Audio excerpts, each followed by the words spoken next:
All right, thanks for tuning into Leading Forecast. And wow, very complex scenario starting to play out here with what is considered Tropical Storm Isaac. We'll go over this real quick. As of 5 p.m. Eastern Daylight Time, position was 26.4 north with 86.2 west.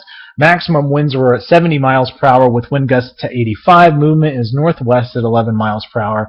Our minimum barometric pressure was at 981 millibars or 28.96 inches here. Taking a look at the forecast cone here quickly, this brings it somewhere between central Mississippi and kind of west central Louisiana here, anywhere from about Biloxi Gulfport over towards almost the Texas-Louisiana line here, and obviously trying to make landfall kind of just south and west of New Orleans here as we get into the early morning hours on Wednesday. I know if you look closely, that says Category 3. That's actually not the National Hurricane Center's forecast. It's actually Category 2 as it makes landfall as we get into the early morning hours on Wednesday. Going on over, we do have hurricane warnings, watches, and tropical storm warnings and watches out. Let's go on over hurricane warnings in effect east of Morgan City, Louisiana to the Alabama-Florida border, including metropolitan New Orleans, Lake Pontchartrain, and Lake Maurepas, I believe is the correct pronunciation of that. A hurricane watch is in effect for Intercoastal City to Morgan City, Louisiana, and a tropical storm warning is in effect from the Alabama-Florida border to the Osceola River and Intercoastal City to Morgan City, Louisiana. A tropical storm warning, or watch rather, tropical storm watch is in effect for east of the Sabin Pass to west of the Intercoastal City, Louisiana. Your hurricane warnings are in effect. That's basically the darker pinks down here are your hurricane warnings. Going on over, let's take a look at the current storm. This is what's considered Tropical Storm Isaac. Here's the first thing I'm looking at. This is, I don't know that this is a tropical storm. I look at all the convection, deep convection going on around the center of circulation. A lot of deep convection going on here, a lot going on all the way through here. And in fact, if you look closely, you can see there's your circulation, kind of this little comma going in there. I think this is probably a weak Category 1 storm. The hurricane hunters are already flying out to the center of this storm to get new readings. I expect them to come back with a weak Category 1 hurricane as we get into the what would be the 8 p.m. update. Going over, this is the the enhanced IR satellite, and you can see all these purples, oranges, reds. That's really, really deep convection. What causes that is as there's colder air aloft, so as those clouds go up, they get colder, and the infrared satellite picks up on those colder tops, which means the clouds are higher in the atmosphere, and their center of circulation is kind of right in here. And that's why, all this deep convection, there's so much of it, it makes me think this is probably already a hurricane. Let's go on over, skip the slide here. This is, we have a couple scenarios that are going to play out here. And it's going to ultimately decide if this is going to be a Category 1 at landfall or a Category 2, maybe even a weak Category 3 at landfall. And that's going to be, it's dry air. If we look, this is the water vapor imagery, and you can see all the whites, that is clouds, that's high water vapor. That's high vapor content or moisture content. Now the lighter whites and even the darks here, that's dry air. And what we've been fighting over the past really 48 hours is this area of dry air down here.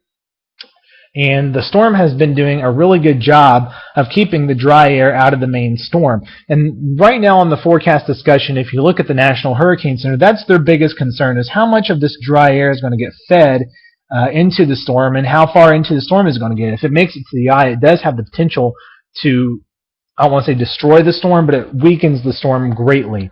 But if you watch this storm over the past 48 hours, it's really done a pretty good job, if not a great job, of kind of, if you will, deflecting the dry air and keeping it out of the storm. Now, we do have some starting to enter into this band here, and will it get pulled all the way around here? That's yet to be seen. But I think that's going to be the big difference of exactly how strong this storm becomes. Let's go on over. We'll take a look at some forecast models. This is the GFDL model.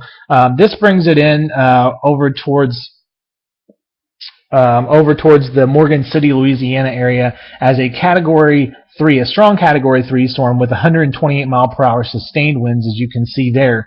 That's the GFDL model. That's bringing it pretty far west. Taking a look at the GFS model, which is one of our main models here, that brings it just kind of southwest of New Orleans. I wouldn't say a strong, I put strong Category 1, but probably a moderate Category 1 hurricane at landfall. Going on over to the Euro, which is another main model that we use, this brings it just to the north and east of New Orleans and east of Lake Pontchartrain at landfall as a 86 mile per hour Category 1 storm, so a weaker Category 1 storm at landfall according to this. Now if we go on over to the H-Wharf, this has been picking up on a very strong storm for days now. This brings it in as a 146 mile per hour Category 4 hurricane. That's a very, very strong hurricane, as Katrina was only a 3 at landfall. I think this one's a little out there. I will say that much. I still think a Category 4 is, I don't want to say impossible because nothing's impossible, but it's unlikely. I still think a Category 3, a weak Category 3, is possible, but we'll just have to wait and see.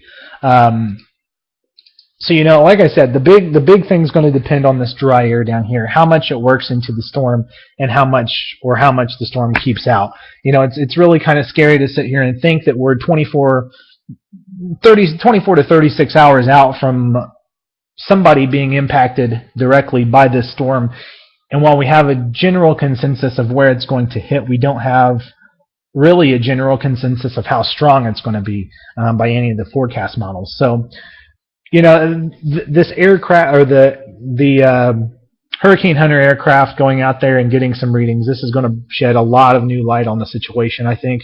And probably, I would say, by the time we get into later tonight, maybe even the 8 p.m. update, definitely by the time maybe we get some late model runs out here towards midnight, we'll have a really good idea of exactly who, what, and where. So if you're in that hurricane warning area, you do need to go ahead and make the preparations, whatever you need to do to get ready for this storm.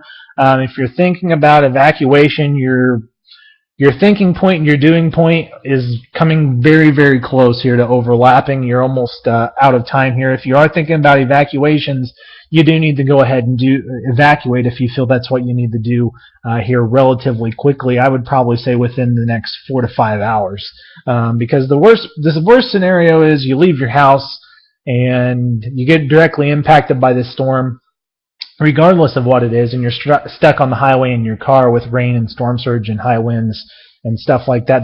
That's not a good place to be.